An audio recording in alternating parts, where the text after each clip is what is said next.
ब्राह्मण will take pride कि हाँ हम नॉलेज देते थे, क्षत्रिय विल टेक प्राइड कि हम तो युद्ध लड़ते थे, वैश्य शूद्र भी थोड़ा बहुत प्राइड ले सकते हैं। हम टॉयलेट क्लीन करने वाला हम किस बात का प्राइड लेंगे? So that is the main difference between Dr. Ambedkar and Gandhi. Akbar was the one who developed this sort of a system where he was saying, Ganga Jamuni तहजीब, हम मुसलमान जो है हिंदू के साथ ज़्यादा इंटरफेयर नहीं करेंगे. He was doing Kumbh Mela. जो वहाँ के ब्राह्मण थे, उन्होंने अकबर को विष्णु का अवतार माना. इंडिया विश्व गुरु बनने जा रहा है. You believe in this? Modi talks about Vishwaguru. He talks about it in India only. बाहर उनको पता है क्या बोले. अरे is there any one thing in which we are better than China? हमेशा हम क्या करते हैं, पाकिस्तान से कंपेयर करते हैं, बांग्लादेश से कंपेयर करते हैं, खुश हो जाते हैं, अरे उनसे तो बेटर है. वो तो फेल्ड स्टेट्स है, उनसे क्या कंपेयर करना. चाइना से कंपेयर करो. Doctor Ambedkar was so powerful, अगर वो चाहते तो दलितों के लिए अलग देश बना सकते थे. But he was of the opinion that no, हमको ये सब करना है. Savarkar was pushing for it, Jinnah was pushing for it. Jinnah got it, Savarkar did not. That's her podcast. That's her podcast. That's her podcast. That's her podcast. That's her podcast. Thanks for being on the show, Laksh. And people, whosoever believe that Gen Z is all very crazy, lazy, hazy, here is the Gen Z who's actually breaking this notion and who's actually proving that not all the brain is going down the drain, right? Not everybody on the Instagram, not everybody there is dancing and cracking jokes. There are some people like Laksh who's keeping very vigil eye on the political happenings, right? So Yeah. Laksh, thank you so much for being here. So मैंने आपकी profile देखी, IIM Indore. So IIM, I suppose, is all about management and all. So how come political science and history and everything? So in IIM Indore, in most of our IIMs, we go for a more of a holistic understanding. If आप business करना चाहते हो India में, it's not like आप अभी का 2-3 businesses पकड़ लोगे. You'll have to study the Indian economy, start कैसे हुआ था, कैसे developments हुए थे, क्या policies change हुए थे, and then Indian history as well, because when you're selling a product, you will have to sell to the public. And public is society. You'll have to understand society. Gender dynamics कैसे हैं, regional differences कैसे हैं, same product आप north वाला product south में बेचना चाहते हो, what changes you'll have to make. So IIMs have gifted me with a sort of a holistic vision. So that's where I picked up this holistic sense कि okay, there's more interesting things happening when you look at India as a whole, social, economical and everything, broad in lens में. And that is what got me into talking about politics in general. Okay, that's very nice. So, how do you see, like, you go through history books, you go through political science books and everything, what you read and what you read as ethos of India, and how much do you see is being replicated? मतलब आप देख रहे हो कि society में हम वो चीज़ें replicate कर रहे हैं जो हम पढ़ रहे हैं वही हम देख रहे हैं, या कैसे difference है? So first thing I would say, India is the most colorful and diverse country you will find in the world. In terms of languages, we have 22 scheduled languages according to the constitution, and आप ऐसे ही normal languages जो scheduled नहीं है उसमें देखोगे it's more than thousands and thousands of languages we have.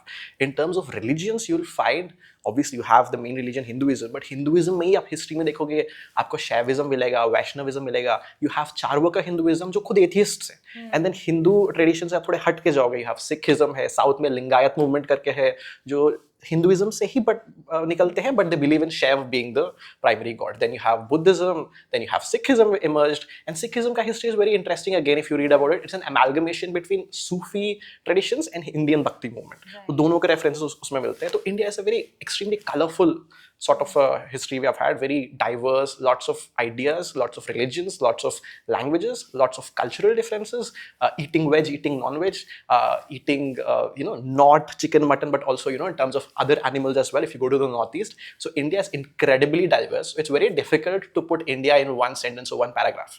Why I started talking about politics is that ever since 2014, after certain political party came to power, वो ऐसे दिखाना चाहते हैं कि this whole Indian identity is one Hindutva identity. ये uniformity जो है ना, हमारा सोच is unity with diversity, not uniformity. हम चाहते हैं कि जो जितने डिफरेंसेस है, despite our differences we can all live together as brothers and sisters, as same Indians. But जब आप कहते हो कि इंडियन हो तो आपको एक तरीके से ही रहना पड़ेगा, that is when you're creating a problem. And that is what got me to talking about politics. Yeah, मतलब that is what is actually going against the ethos of the country. Exactly. So इसी context में आपसे पूछना चाहती हूँ, जैसे India and Pakistan, they got freedom at the same time. Now they both of them begin at the same start line. आज हम देखते हैं कि our GDP is like around 10x, as compared to theirs.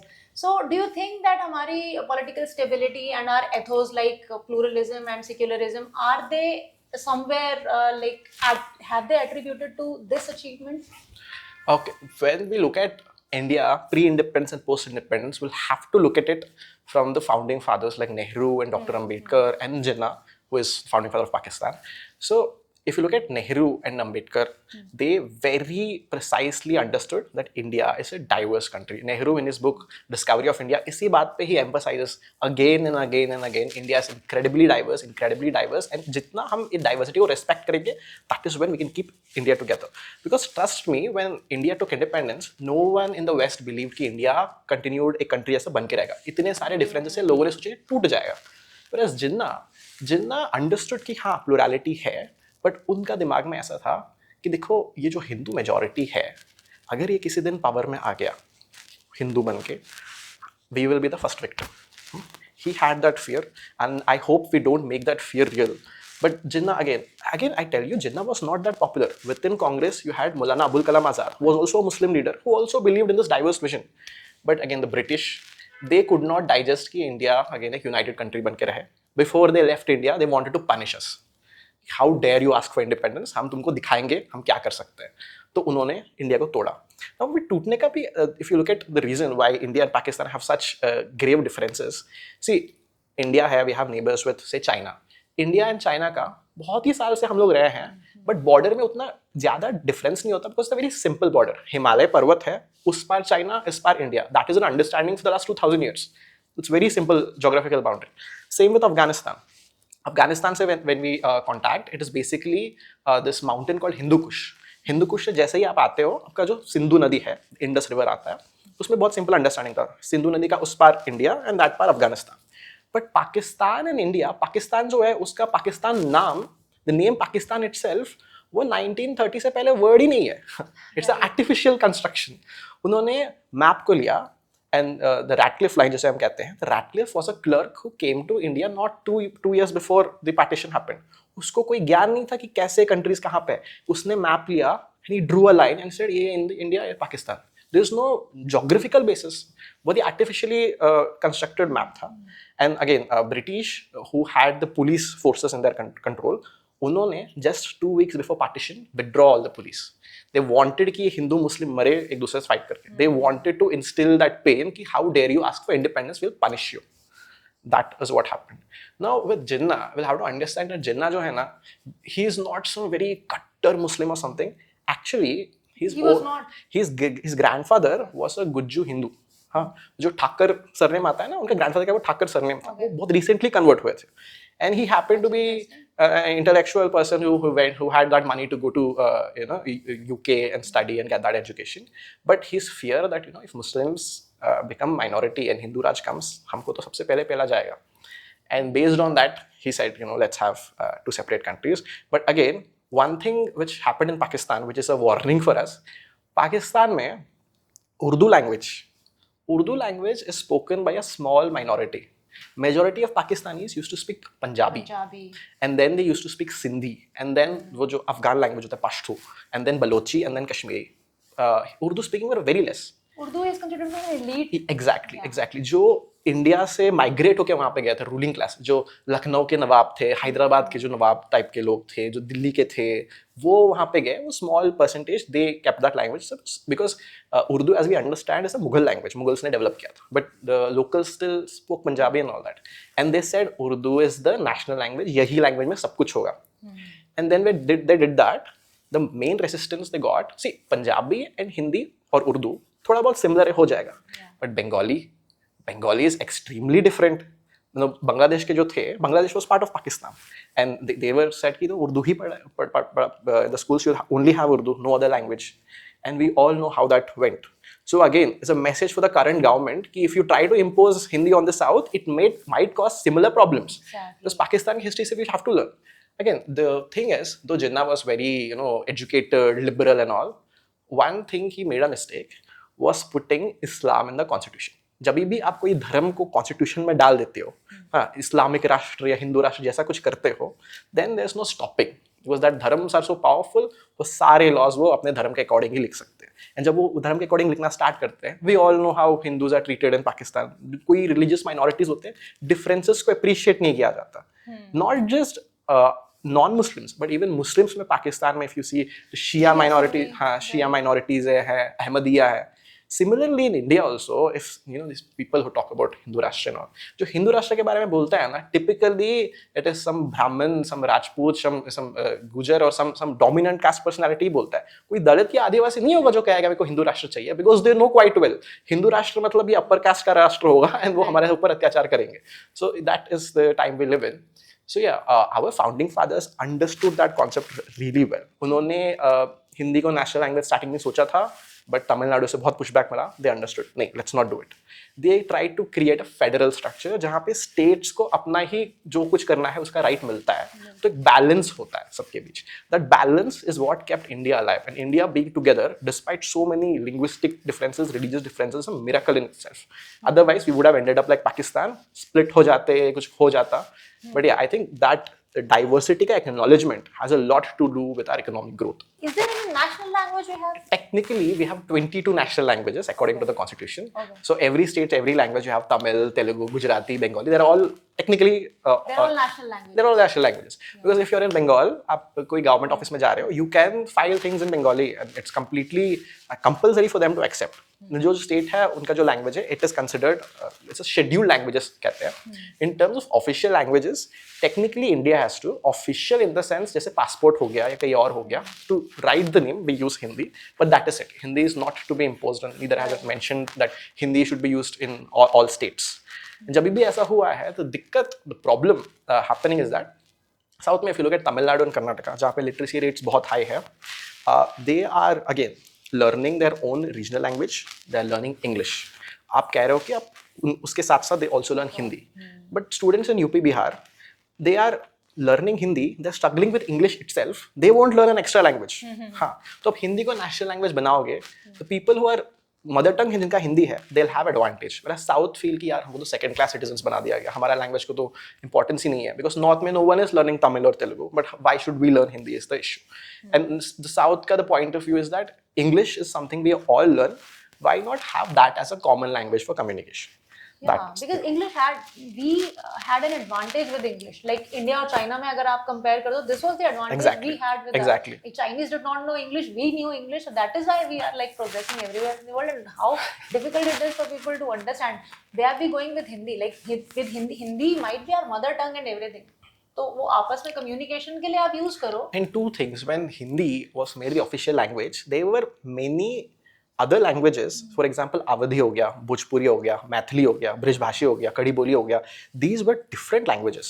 अब अगर भोजपुरी और मैथिली को देखोगे, वो शूरसेनी रूट से आते हैं. When Sanskrit से जब हिंदी comes from खड़ी बोली का dialect, whereas उनका रूट ही अलग है, very different from Hindi. Obvious. और उत्तराखंड में जाओगे तो कुमाऊनी है, गढ़वाली है. These are very different languages. Government ने क्या किया, हिंदी को मेजॉरिटी दिखा देने के लिए इन सबको हिंदी में जोड़ दिया. तो इससे क्या हुआ, ये सारे लैंग्वेजेस के जो लिटरेचर है, जो इनका कल्चर है, वो सब साइडलाइन हो गया है. बिकॉज उनके जो बच्चे स्कूल जा रहे हो तो नॉर्मल हिंदी, स्टैंडर्ड हिंदी सीख रहे हैं. तो Garhwali, Kumaoni, this are all, young generations are not learning this languages. Even Maithili, so many Maithili people that parents used to speak, अभी क्या है, स्कूल में they are not teaching them. तो Maithili has its own poetry, वो सब कोई नहीं पढ़ रहा, स्कूल में नहीं सिखा रहे हैं, तो it's all dying out. This is the effect of Hindi imposition on North India itself. North India का linguistic diversity died out because of this sort of Hindi imposition. And this is what like मतलब अगर India के बारे में जो आपने initial description दी थी, this is what the world knows of us. Exactly. Like diversity, like unity in diversity. And why are we killing that? Yeah. Right. So आजकल बहुत debate delimitation पे भी हो रही है. If you might just want to put some light So on basically, according to the constitution, every 10 years or so, population change होता है. तो हमारा क्या है ना सिस्टम, every state में based on the population of the state, वो seats decide होती है कि कितने member of parliaments वो state से चुन के पार्लियामेंट को जाएंगे. That is based on population. Starting में क्या हुआ था, when we had this delimitation state to population के हिसाब से, we also had policy given to all states कि increase your education and control your birth rate. तो अब क्या हुआ, जो साउथ के स्टेट्स हैं उन्होंने ये पॉलिसी बहुत स्ट्रिक्टली अपनाया, हाई लिटरेसी रेट है, बर्थ रेट इज लेस, तो उनका पॉपुलेशन जो है उतना ग्रो नहीं हुआ है.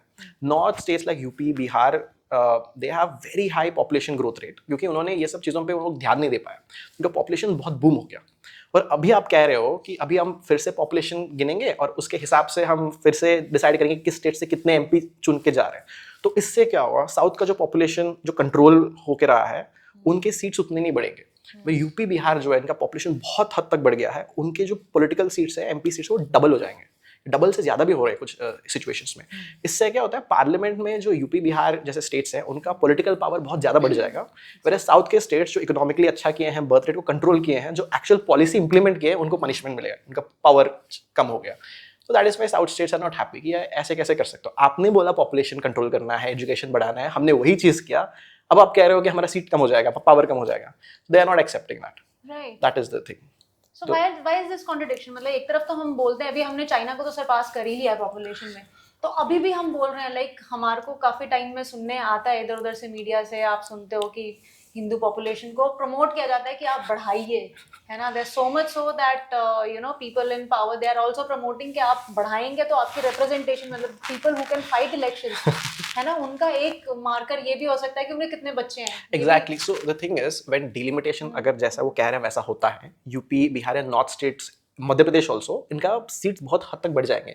तो इससे क्या होगा, कोई एक पार्टी जो ये तीन चार स्टेट्स नॉर्थ का जीतता है, वो आराम से मेजोरिटी बना लेगा. They don't have to have a South Indian state in their coalition. अभी वो पॉसिबल नहीं है. हाँ, तो उससे क्या होगा, they can have power in the national stage by only winning north Indian states.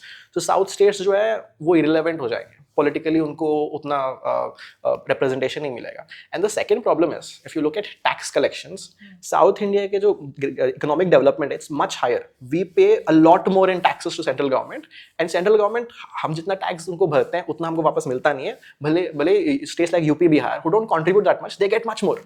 Basically यहाँ से लेके वहाँ दिया जा रहा है. Right now we don't have a problem because again they are also Indians, we also want कि उनका डेवलपमेंट हो. बट आप हमें पनिश करोगे for this reason, then that won't be taken well, right. Exactly Yeah. That. तो ये लोगों को एग्जैक्टली ये बातें से ना समझना चाहिए कि हम लोग क्यों ऐसा करने की कोशिश कर रहे हैं. एक तरफ हम बोल रहे हैं सारे, अभी अगर साउथ कंट्रीब्यूट कर रहा है नॉर्थ की ग्रोथ में, तो नॉर्थ का भी तो ये फर्ज बनता है बीइंग इंक्लूसिव, राइट.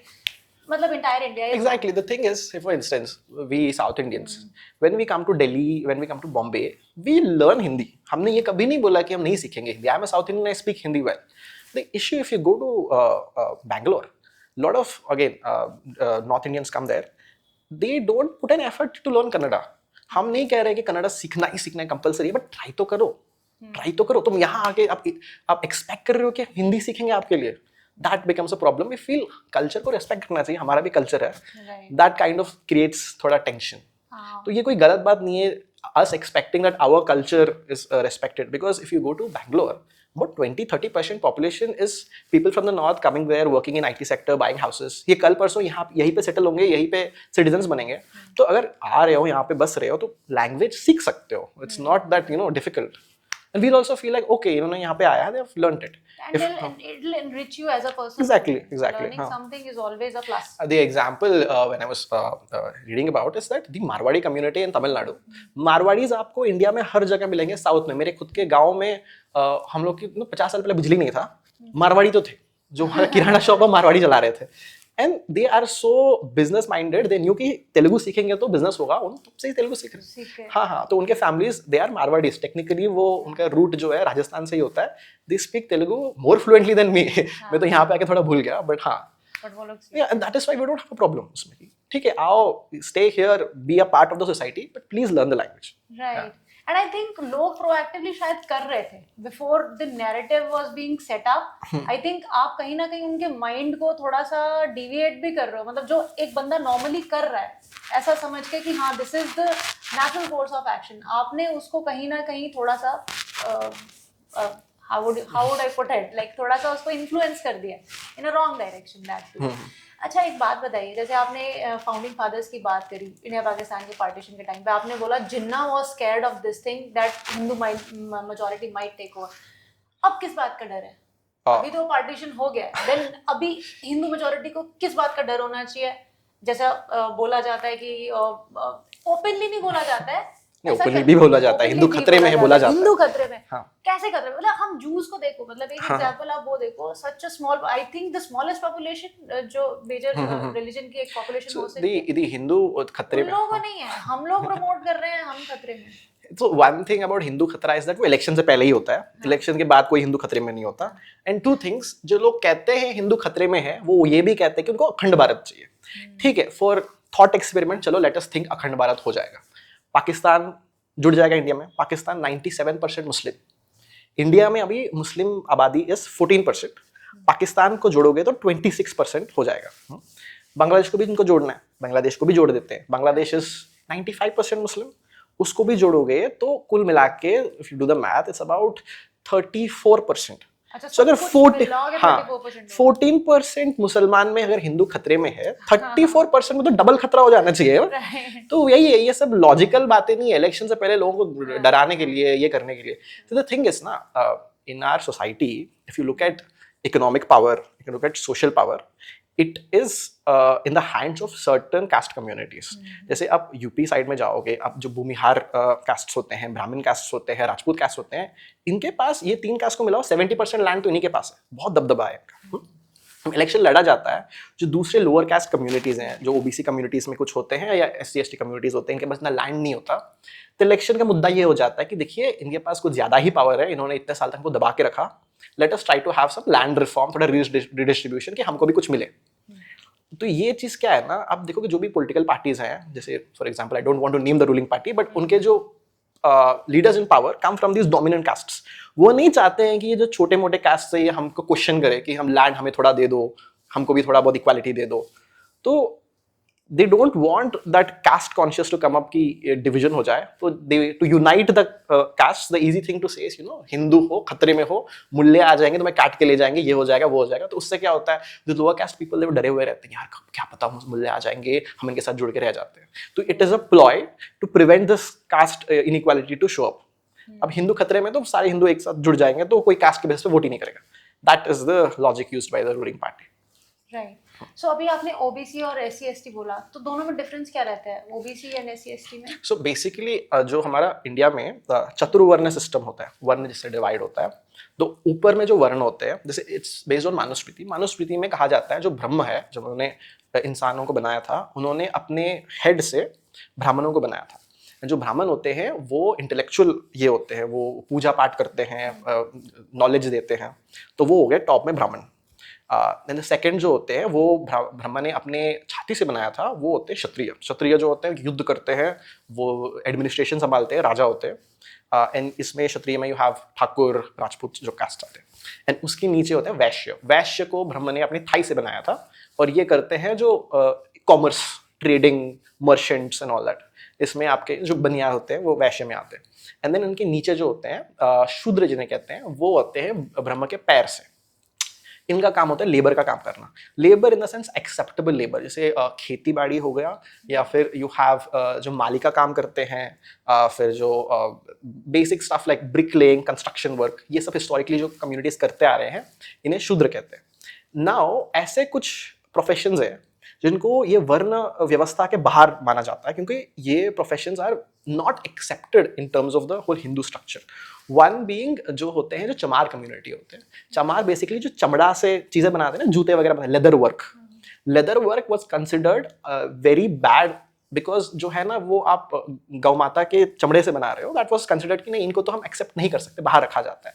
फिर you have lot of these, इनको अति शूद्र कहते हैं, शूद्र के नीचे। हाँ, जैसे मैनुअल स्कैवेंजिंग, जो अभी नाली के अंदर घुस के जो साफ करके ये करके आते हैं, टॉयलेट साफ करते हैं। तो ड्रेनेज सिस्टम जो है वो ब्रिटिश आने के बाद आया था, पहले इंडिया में नहीं था। तो टॉयलेट्स जो था, कोई लोग आके मैनुअली उसको पकड़ के लेके जाके ये करते थे। तो ये सारे कम्युनिटीज जो है, ये होते हैं अति शूद्र, जो आते हैं शेड्यूल कास्ट में, जो बिल्कुल ही मतलब सबसे दबे हुए लोग थे। ऐसा कहा जाता था कि जब ये जो अति शूद्र रहते थे, उन्हें शहर में रहने के लिए जगह नहीं मिलता था, they had to live outside, बस्ती बना के कहीं पे। हाँ, एंड इसके और बाहर आते हैं आदिवासी। आदिवासी तो सबसे परे ही थे, जंगलों में थे, उनको ज्यादा इंटरेक्शन नहीं होता था। पर जब भी जंगलों से बाहर आके शहरों में मिलते थे, उनको भी एक्सेप्ट नहीं किया जाता था, बिकॉज तुम कौन से वर्ण के हो। अब देखोगे हिंदुइज्म में कन्वर्जन का कॉन्सेप्ट नहीं है। कन्वर्जन का कॉन्सेप्ट इसलिए नहीं है कि अगर किसी को आप कन्वर्ट करते हो, तो कौन से वर्ण में उसको ये करोगे, क्योंकि ये तो वन तो बर्थ बेस्ड हो गया. No, that is the thing. So the SC population जो है scheduled caste, they are the अतिशूद्र, जो ऐसे बहुत ही unacceptable, जिनको हिंदू सोसाइटी में अनएक्सेप्टेबल काम माना जाता है, वो चीज़ें करते हैं. क्लीनिंग टॉयलेट्स, चमड़ी के साथ ये करना, बाल काटना ऑल्सो, बिकॉज वो बहुत इम्प्योर माना जाता है. तो ये सब जो इम्प्योर चीज़ें होते हैं, they are the schedule caste. And Adivasis are schedule tribe, ST. हाँ, और जो OBC वाले हैं, they are lower in the strata, जब लेबर जॉब करते हैं, but not as low as atishudra, उनको OBC इसमें डालते हैं. तो इनके राइट्स का मतलब डिफरेंट जैसे प्रोपोर्शन. आप लोग देखोगे जो लैंड राइट्स है, लैंड ओनिंग, यूपी में ही देख लो, आप देखो भूमिहर, ब्राह्मण, राजपूत, इन और हाँ, इन तीनों को मिला दोगे तो मोर देन 50% लैंड तो इन्हीं के पास है.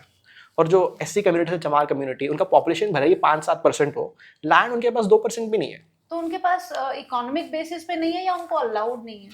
हिस्टोरिकली अलाउड नहीं था. Historically फॉर एग्जाम्पल, कोई कम्युनिटी है Okay. जो टॉयलेट साफ कर रहे हैं, ये बात ने यहाँ पे फॉर एग्जाम्पल डॉक्टर अंबेडकर और गांधी का डिफरेंस इसी पे आता है. डॉक्टर अंबेडकर का कहना था कि देखो ये जाति व्यवस्था जो है ना, ये सबको हटाओ, किसी को जो भी काम करना चाहिए करने का राइट होना चाहिए. गांधी वाज लाइक नहीं नहीं नहीं, सारे जातियों का अपना एक रेस्पेक्ट होता है, सबको अपने जाति का रेस्पेक्ट करना चाहिए, सबको अपने जाति में खुश रहना चाहिए. अंबेडकर इस लाइक हमारे लोग टॉयलेट साफ करते तो तुम क्या, इसमें हमको खुशी नहीं है, हमको इससे आगे बढ़ना है. ठीक है, ब्राह्मण विल टेक प्राइड कि हाँ हम नॉलेज देते थे, क्षत्रिय विल टेक प्राइड कि हम तो युद्ध लड़ते थे, वैश्य शूद्र भी थोड़ा बहुत प्राइड ले सकते हैं. हम टॉयलेट क्लीन करने वाला हम किस बात का प्राइड लेंगे? तो that is the main difference between doctor Ambedkar and Gandhi. Doctor Ambedkar like ये जाति को हटना ही हटना है. हाँ, तो that being the thing that these caste जो ये काम करते थे, वो अपने चॉइस से नहीं करते थे, इनको दबा के रखा जाता था कि तुम चमार हो तो तुम्हारा बेटा भी चमार ही होगा.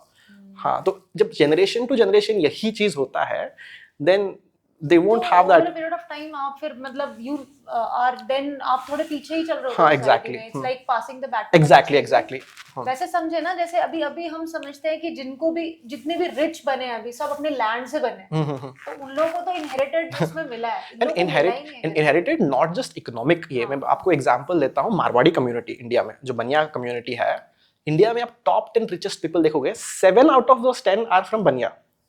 बिकॉज आप देखोगे जो मारवाड़ी कम्युनिटी है, बनिया कम्युनिटी है, वो लोग hundreds of years they have been doing businesses. हाँ, वो बिजनेस आप उनसे सारा पैसा ले भी लोगे, वो बिजनेस करने के जो टेक्निक्स है ना, वो उनके कल्चर में ही हो गया है. हाँ, तो ये होता है सोशल कैपिटल जिसे हम कहते हैं, जो एक एक्सपर्टीज होता है. ये आप इकोनॉमिक बेसिस पे इसको नाप नहीं सकते हो. अब कल को सारे बनिया कम्युनिटी से सारे पैसे भी ले लोगे, वो अगले 10 साल के अंदर they all become millionaires again. They have that knowledge, that know how. हाँ, ये सब चीजें ना hundreds of years से चले आ रहे हैं. So you can't dismantle these things ऐसे ही. तो caste का बहुत ऐसे complications आते हैं. Do you think it will be possible sometime to take away all the castes from the present system? Few things. First जो होता है cut off का जो difference होता है. अब इसका example मैं दूंगा जो OBC cut off था. जब OBC reservation starting में आया था, general का cut off और OBC cut off के बीच बहुत फर्क था. धीरे धीरे जैसे टाइम बढ़ते गया, OBCs भी बढ़ना स्टार्ट किए, इनको रिसोर्सेस मिला, तो कट ऑफ पास आने लगे.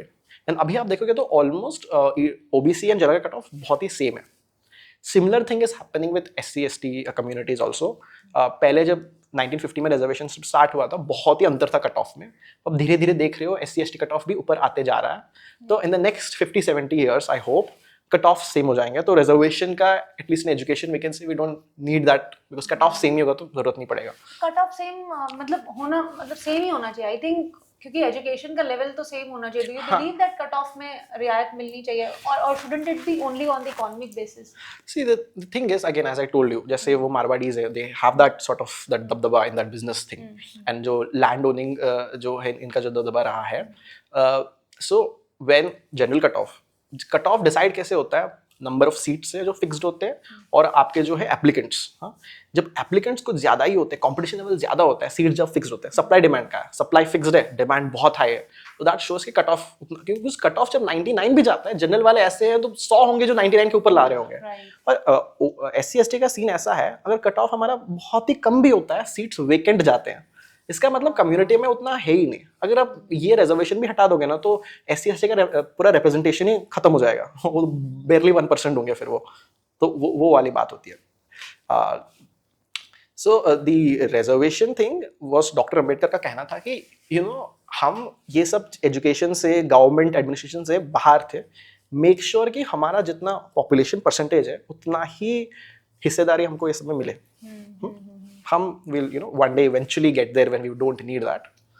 But one more thing कि पावर तो मिल जाएगा कि जॉब कर लेंगे, IAS बन जाएंगे, IPS बन जाएंगे, पावर तो मिल जाएगा, पर जो कास्ट डिफरेंसेस है ना वो और भी डीप है. इवन टुडे 99% ब्राह्मण कम्युनिटी लोग ब्राह्मण्स में ही शादी करेंगे, राजपूत 99% राजपूत में ही शादी करेंगे. जो कम्युनिटी अपने से ही करेगा तो नहीं होगा ना, वो कास्ट आइडेंटिटी फिक्स्ड है. अब जब तक इंटर मैरिजेस नहीं होंगे, लोग एक दूसरे को मिक्सअप नहीं करेंगे, तब तक तो वो रहेगा ही रहेगा. और ऑन द ग्राउंड आप कुछ और अपने एक्सपीरियंसेस से भी या आसपास देख के बता सकते हैं कि on the ground as of now metropolitan में एज ऑफ टुडे आप किस किस तरीके से आप ये देखते हैं कि कास्ट के बेसिस पर टारगेट किया जा रहा है, कि ये सिर्फ ऐसा नहीं है कि it is happening somewhere in remote village या इस यहाँ से मतलब दिल्ली एनसीआर से या किसी मेट्रोपॉलिटन से बहुत दूर हो रहा है आज भी. I'll give you an example from IIMs itself. IIMs and IITs, जो बच्चे एडमिशन होके जाते हैं, before they ask you your name, दोस्त बनने के लिए, because सरनेम से उतना कुछ पता नहीं चलता, they also ask you your percentile, जो हमारे एंट्री में कितने मार्क्स आए हैं. अब इसमें तो पता चल जाएगा कौन रिजर्वेशन है कौन नहीं है. तो आप देखोगे तो स्टार्टिंग से ही वो डिस्ट्रीब्यूशन हो गया रहता है. तो सारे रिजर्वेशन वाले हैं वो थोड़े चिप के रहते हैं कि यार इनको पता चल जाएगा हम रिजर्वेशन से तो मेरे को इक्वली ट्रीट ही नहीं करेंगे. हाँ देखेंगे ये तो रिजर्वेशन वाला है, इनको क्या ही सीरियसली लेना, वो वाला होता है. वो भेदभाव तो हर IIT IIM में है. जो बहुत ही पार्टिसिपेटिंग कॉन्फिडेंस वाले लोग होते हैं वो जनरली अपर कास्ट बैकग्राउंड से ही होते हैं, बिकॉज दे फील दैट हम तो यार हमारा ही है. जो SC ST वाले होते हैं देयर लाइक एक तो उनका दिमाग में रहता है यार कट ऑफ तो बहुत कम था, do I really belong here. दूसरा जो जनरल कैटेगरी वाले होंगे उनका दिमाग में रहता है ये तो SC ST वाला है तो कम कट ऑफ में आ गया, क्या ही इसका मेरिट होगा, दैट वाला थिंग. तो वहीं पे वो भेदभाव स्टार्ट हो गया.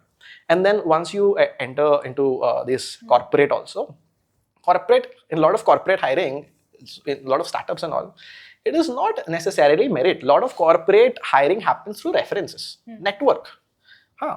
Typically someone coming from an upper caste background, they'll tend to have more relatives who are working in PwC या EY कहीं पे कहीं.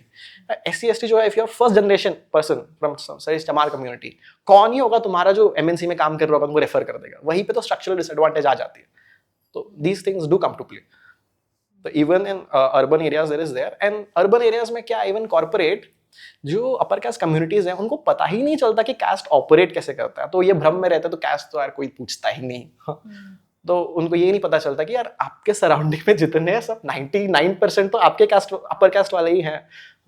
कौन है आपके आसपास जो कोई चमार कम्युनिटी से होगा या आदिवासी होगा, बहुत ही कम. राइट. हिंदुत्व पे आते हैं. तो ये हिंदुत्व का बिगिनिंग आप कहाँ से मानते हैं? एक तो होता है हिंदू सिंधु वाला, हमने देखा कि हिंदू जो है वो it's more of a geographical term rather than a social term. So but Hindutva की बिगिनिंग कहाँ से हम समझें? ये वर्ड कहाँ से आया, क्यों हम इतना सोशो पॉलिटिकली आजकल यूज कर रहे हैं? Before we get to Hindutva, we have to learn one more word जो डॉक्टर अंबेडकर बहुत यूज करते थे, जिसका नाम था ब्राह्मणवाद या ब्राह्मणिज्म. तो ब्राह्मणिज्म ये होता क्या है? टिपिकली आप अगर हिस्ट्री में देखोगे, जब इंडियन हिस्ट्री स्टार्ट हुआ था, वैदिक पीरियड जिसे कहते हैं, वैदिक पीरियड में स्टार्टिंग में आप देखोगे ना, जो अर्ली वेदा से ऋग्वेदा है वहाँ पे बात हो रही है एक सोसाइटी की जो नोमैडिक सोसाइटी था. वो एक जगह से दूसरी जगह जाया करते थे, उनका हर्ड्स होता था और बहुत एनिमल सैक्रिफाइस होता था. अब जैसे ही आप अर्ली वेदा से लेट वेदास के टाइम आते जाते हो, सोसाइटी का डिस्क्रिप्शन बदलता है. Society they are talking about agricultural society जहाँ पे वर्ण व्यवस्था स्टार्ट हो गई है और ये बर्थ बेस्ड वर्ण व्यवस्था है. बहुत थियोरिस्ट्स का ये मानना है दैट जब नोमैडिक पैस्टोरलिस्ट की बात हो रही थी वो they are of a certain other ethnic group जो इंडिया आए हुए थे, and they had a fairly whiter skin. And जब उन्होंने जो लोकल पॉपुलेशन से, वेदों के हिसाब से लोकल पॉपुलेशन को दास्य कहते हैं, दास्य इन द सेंस जो दास होता है ना, सर्वेंट, उसको सर्वेंट एथनिसिटी कहते थे. तो ये लोग थे, ये these Aryans so to speak were trying to get these dashyas included in their society as lower status. Dashyas and Dravidians भी हम सुनते हैं. Dravidian term नया आया, टेक्निकली वैदिक लैंग्वेज में उसका नाम दास्य है. तो ये दास्यों को सोसाइटी में इंक्लूड तो करना है, बट अगर हम इनके साथ मिलावट कर लेंगे खून में तो हमारा तो खून खराब ये हो जाएगा. We genetically a bit different is what is. तो वो रेशियल सॉर्ट ऑफ इसको बनाए रखने के लिए एंड वो स्ट्रक्चर ऐसे रखने के लिए जहाँ पे हम अपने बर्थ बेसिस के ऊपर होंगे और ये लोग उनके बर्थ के बेसिस पे नीचे होंगे, इन्होंने ये वर्ण व्यवस्था बनाया. इसीलिए आप देखोगे जो ये आर्यन जीन जिसे कहते हैं R1A1 करते हैं इसको, R1A1 जीन जो है अपर कास्ट में सबसे हाईएस्ट मात्रा में पाया जाता है, पर ऐसा जैसे ही लोअर कास्ट कम्युनिटीज में आते हैं वो बहुत कम होता है। एंड इसका एक प्रॉक्सी जो है लैक्टोज टॉलरेंस, कि दूध जो रॉ मिल्क जो डाइजेस्ट कर पाते हैं, बिकॉज वो जो नोमैडिक पैस्टोरलिस्ट थे वो तो दूध पे ही मेनली बेस्ड थे, तो उनका जेनेटिक्स में वो डाइजेस्ट करने का ज्यादा रहता है, वो they are capable of digesting. ज्यादा है, हाँ, ज्यादा है। सो इससे क्या होता है जो कम्युनिटीज का लैक्टोज टॉलरेंस हाई है, ब्राह्मण कम्युनिटीज हो गया, Rajput community, they have really high lactose tolerance, lower caste communities में नहीं है। इट शोज कि there is some genetic component to it. हाँ, ऐसा जेनेटिक रिसर्चेस में कहा गया है कि एक जमाना था व्हेन इंटरमिक्सिंग हुआ करता था, बिकॉज किसी आर्यन सोल्जर ने या दास्य लड़की का उठा लिया, कुछ कर लिया, तो इंटरमिक्सिंग थोड़ा बहुत हुआ है। अराउंड 300 AD में आप देखते हैं कि इंटरमिक्सिंग बहुत ही हद तक बंद हो गया है। उसके बाद से जितने जो हैं, जैसे आप ब्राह्मण कास्ट और आप राजपूत कास्ट को देखोगे, जेनेटिकली कंपेयर करोगे, इन दोनों में इतना डिफरेंस है जितना कोई फ्रांस का बंदा और स्वीडन का बंदा है। हाँ, भले ही ये दोनों एक ही गांव में एक आमने सामने रहते थे, इसका मतलब इंटर मैरिज तो होता ही नहीं था, और अफेयर्स जैसे चीजें भी बहुत कम होती थी, उतना ये है। So genetically also there is a component to it, but India में there is a lot of discomfort to talk about this, because again इनको लगता है डिफरेंसेस बढ़ जाएंगे and all that, but the data is clear on this, but there is a genetic component to this, and lactose tolerance is the best proxy to check for this. Okay. हाँ, now this is जब ये caste system बना, birth based caste system बना, इसको doctor Ambedkar ने Brahmanism नाम दिया, because आपको जैसे बताया था ब्रह्मा ने अपने बॉडी से बनाया हुआ है, ये ब्राह्मण्स को लेके नहीं है। हाँ, बहुत ब्राह्मणिज्म कहता हूँ तो लोगों को लगता है मैं ब्राह्मण्स को हेट कर रहा हूँ, ये भ्रम हो जाता है। हाँ, but it's not hate towards Brahmins या राजपूत, इट्स हेट टुवर्ड्स जो birth based caste system, because Brahmins का ठीक है, राजपूत का ठीक है, वो अपने कास्ट में प्राइड ले रहे हैं, ठाकुर बोल रहे हैं, बट जो SC ST वाले क्या ही प्राइड लेंगे, हमारा कुछ था नहीं, हमको दबा के रखा गया था, तो that becomes a thing. Now ये स्ट्रक्चर जो है बहुत बदला जब Islamic invasions happened. Now Muslims you had not even Indian Muslims, they were from other countries, Turkmenistan से, पर्शिया से आए हुए थे, now they are the ruling class। हाँ, obviously the Hindu establishment was थोड़ा afraid कि कौन है ये बाहर के लोग हैं, now they are ruling class, इनको हम कहाँ देखें, क्या करें, कैसे इनको स्ट्रक्चर में लाए, तो इसका बहुत स्पेक्ट्रम आता है। कहीं कहीं अर्ली टेक्स्ट में जब ये इस्लामिक इन्वेडर्स आ रहे थे, इनको मेलेच कहा जाता था, मेलेच इन द सेंस बारबेरियन। यार मेलेच उसे कहते हैं जिसको संस्कृत बोलना नहीं आता, वो प्रोनाउंस नहीं कर पाता। मेलेच कौन से लैंग्वेज का वर्ड? संस्कृत या मेलेच, आउटसाइडर अच्छा, मेलेच। Even so much so, even Chhatrapati Shivaji Maharaj when he used to talk about Mughals, तो मेलेच वंश को मैं खत्म कर दूंगा, वो वर्ड रहता है। एंड आप ये भी देखोगे, वो मुगल्स जो थे वो बहुत समझदार लोग थे, उन्होंने समझा कि यहाँ का रूल करना है तो यहाँ का सोशल स्ट्रक्चर को इतना छूना नहीं है। हाँ, तो they had Rajputs as ministers and they had Brahmins as their ministers and all, Rajputs को military commander, they perfectly maintained it, because इसको छुओगे तो फिर दिक्कत हो जाएगा, they knew it very well.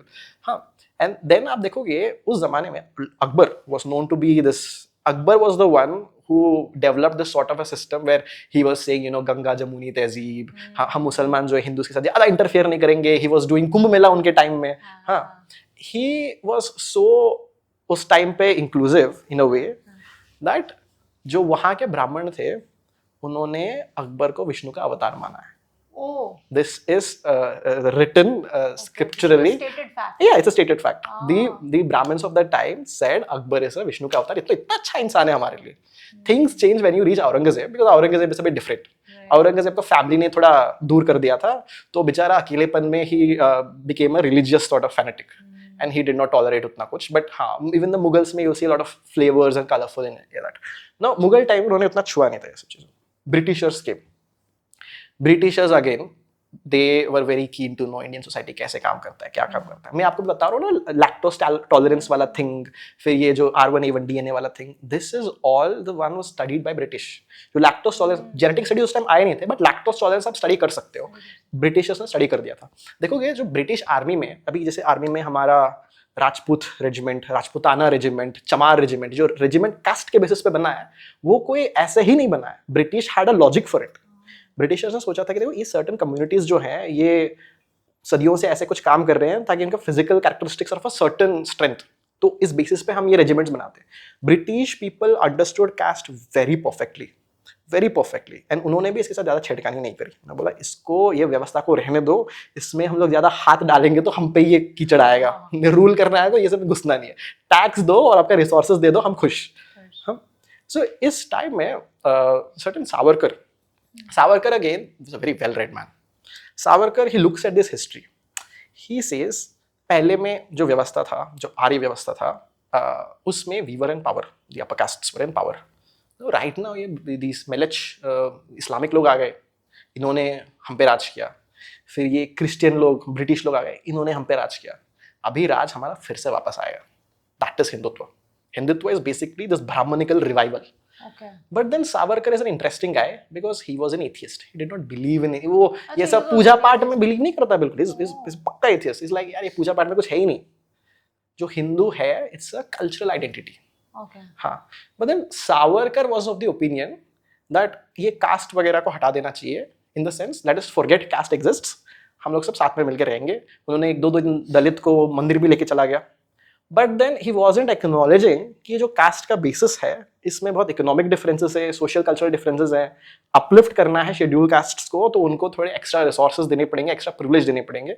This was the difference between Savarkar and Ambedkar, they also met and talked and discussed and debated. हाँ, so Savarkar is not a dumb person to say, he was well read, but his ideology was that you know Muslims का राज खत्म हुआ, Christians का राज खत्म हुआ, हमारा राज फिर से आएगा। एंड जब इसमें when he says हमारा राज फिर से आएगा, he did not consider Muslims and Christians as part of Hindustan.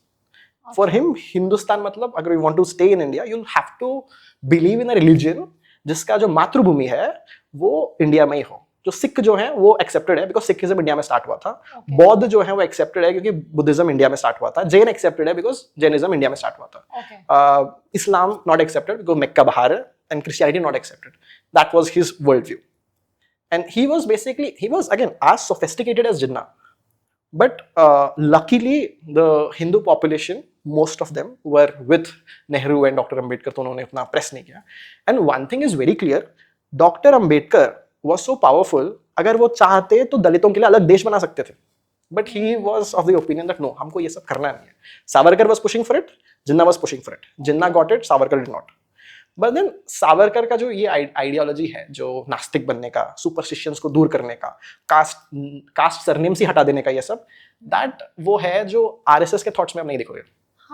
RSS जो है, आरएसएस का जो आइडियोलॉजी है वो भले ही हिंदुत्व वर्ड सावरकर से लेते हैं, but it is very limited to his influence from Savarkar. RSS का ideology समझना है, you will have to read Pandit Deendayal Upadhyay. इनके बारे में कोई चर्चा ही नहीं करता। They are getting, you know, is getting a railway station named after them and all that, हाँ? And then you'll have to read Shyam Prasad Mukherjee. ये दोनों बहुत ही इंस्ट्रूमेंटल रहे हैं हिंदू जो एक्चुअल बीजेपी का आइडियोलॉजी है अभी कैसे उभर रहा है। सावरकर स्टार्टिंग में वो इंटेलेक्चुअल बेसिस पे थे, बट उनके आइडियाज इतने कुछ ज्यादा ही एडवांस्ड माने जाते हैं for the current Hindutva ideologues, because नास्तिक अभी जैसे ये गुरु बाबाओं का ये चल रहा है ना, Savarkar wouldn't accept that. Savarkar was not. Savarkar was very sort of rationalist in a way. Yeah, but then the only thing, the main difference is that, you know, not including Muslims and Christians as Indians. That is the year. So हमारे country में जैसे हमारे constitution में तो secularism and everything is there, so हमें क्या suit करता है? हमें अगर if Savarkar had gotten his way, वो चीज हमें सूट करती? मतलब उनका क्या था, मतलब उनका स्टांस क्या था? मतलब ठीक है, मुस्लिम्स ही would not accept, not accept तो क्या मतलब वो क्या चाहते थे? तो they have this idea of घर वापसी। उनका यह मानना है कि वो जो पाकिस्तान भेज देते हैं। नहीं, अगर आपको रहना है तो आपके पूर्वज तो हिंदू ही थे, हिंदू बन जाओ। अच्छा, मुसलमान हो तो हिंदू बन जाओ, हाँ, और क्रिश्चियन हो तो हिंदू बन जाओ। बट अभी हमने डिस्कस किया हिंदुइज्म में कन्वर्जन तो है ही नहीं। हाँ, दैट इज द थिंग ना, ये अब यहाँ पे ना कॉन्ट्रडिक्शन आ जाता है बहुत। हाँ, तो सावरकर वाज लाइक ये कास्ट वास्ट हटा देंगे तब तक तो तुम आ जाओगे तो एक्सेप्ट कर लेंगे, पहले कास्ट तो हटाओ फिर ये सब देखते हैं। तो वो चीज है। एंड आप देखोगे जो सावरकर थे और जो गॉडसे, ये इनके जो सब तो ब्राह्मण ही थे, कौन दलित था इनके साथ? नहीं था कोई। So this kind of a thing comes up, but the thing is Savarkar if he had his way, India would be like अ भगवा रंग का Pakistan, not much different, right? And second, जैसे ही बांग्लादेश अलग हो गया, साउथ के स्टेट्स एक दो अलग हो जाते हैं। They don't accept this Hindi and all that.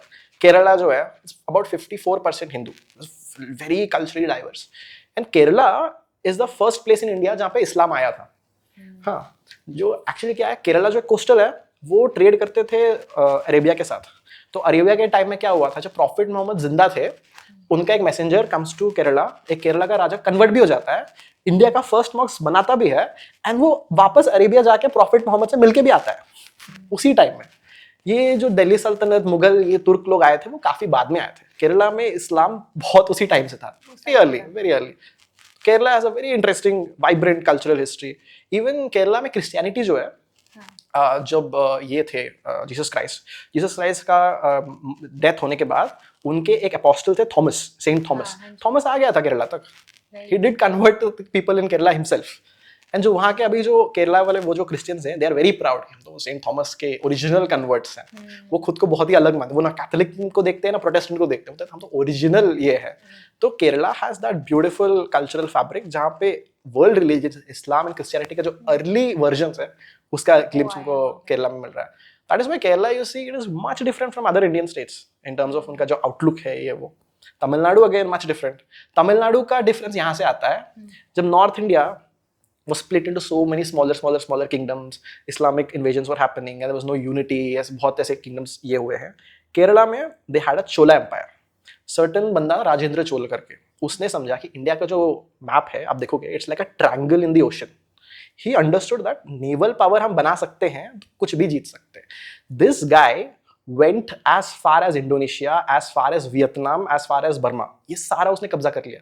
अभी आप देखोगे सिंगापुर, Singapore का name is Singapura, has Sanskrit root. Why is it Singapura? The Cholas from Tamil Nadu went and conquered. हाँ, they were so proud conquering people. जब कोई north का आके बोलता है वो हिंदी बोलो, तो सबसे पहले चप्पल पकड़ के मारने वाला तमिलियन ही होगा, because they have a very proud history. उनका हिस्ट्री इट्स वेरी एक्सपेंसिव. इनका ये मानना है तुम नॉर्थ इंडियंस राजपूत जो इतना ये करते हो, तुमने कभी कब्जा किया है उज्बेकिस्तान पे, कजाकिस्तान पे, अफगानिस्तान पे? नहीं, तो डिफेंस में ही चला गया. हम जो है आपस में क्यों कर रहे हो? हम जो है वहां तक, वियतनाम तक पहुंच गए हैं, है ना. तो that Tamil pride is very real. The thing is, our history, they don't teach us enough about Tamil history, South Indian history. आप इंडिया का हिस्ट्री जितना देखोगे एनसीईआरटी टेक्स्ट बुक्स में ऑल, नॉर्थ हिस्ट्री, दिल्ली सल्तनत हिस्ट्री ज्यादा एम्फोसिस दिया जाता है. एग्जैक्टली वही मैं अभी पूछना भी चाहती हूँ कि how is a Tamilian Hindu different from a UP का हिंदू? मतलब नॉर्थ का और उसके आप कैसे माइंडसेट में वो कितने टॉलरेंट हैं about Muslims? First thing first, जो साउथ में जो कास्ट स्ट्रक्चर है इट्स मच डिफरेंट. जो चतुर्वर्ण सिस्टम बैठता है नॉर्थ में, जो ब्राह्मण, क्षत्रिय, शूद्र, वैश्य वाला थिंग, साउथ में आप देखोगे ब्राह्मण आपको मिलेंगे, और जितने साउथ के ब्राह्मण हैं उनका ये जो लीनिएज है, कहा जाता था जब चोला एम्पायर में they used to build temples. Chola Thanjavur में एक टेम्पल है, उसका नाम है काशीर विश्वनाथ टेम्पल. बेसिकली काशी विश्वनाथ का वर्जन. और ऐसा कहा जाता था when the emperor Rajendra Chola, उनको काशी में गंगा का पानी चाहिए था. उन्होंने किसी मैसेंजर को भेजा, पानी दीजिए हमको चाहिए. ही डिडंट लाइक, जाओ नहीं दूंगा. ये राजेंद्र चोला सेंट हिज आर्मी, एंड रास्ते में जितने सारे किंगडम्स है सब कब्जा कर दिया उन्होंने. वहां से पानी लेके आए, एंड जब वो पानी लेके आए, they got a section of the Brahmins from there to do the puja path. वो पूजा पाठ करने वाले जो उस जमाने में आए थे, they are still the Brahmin community of Tamil Nadu, and they are significantly whiter skin compare to local Tamils, जिनको आयंगर बोलते हैं. They are much culturally different, and in terms of skin tone आप देखो पता लग जाओगे यार ये तो doesn't look like a Tamil person. They have significantly whiter skin. So you have Brahmins in the south, a lot of them, but उनका जो ट्रेसेस है, they all somewhere trace their lineage from north, and they are also significantly fair skin tone. But जो बाकी castes है उसमें ये कोई क्षत्रिय वगैरह बैठता नहीं है. It's different caste. There is no hierarchy as such. Dominant castes करके होते हैं जो लैंड ओनिंग करते हैं, बट वो वर्ण व्यवस्था में नहीं आते, जो उनका पोजीशन किस तरह. नॉर्थ में Rajput sir clear, Thakur sir clear कि हम क्षत्रिय हैं. साउथ में दे डोंट क्लेम क्षत्रिय है करके, तो वो वाला डिफरेंस आ जाता है. दे डोंट क्लेम और दे डोंट बिलीव इन, और दे डोंट बिलोंग टू. जैसे क्षत्रियहुड जो है, क्षत्रिय किसी को जब क्लेम करते हैं, वो it is something which has happened for hundreds of years.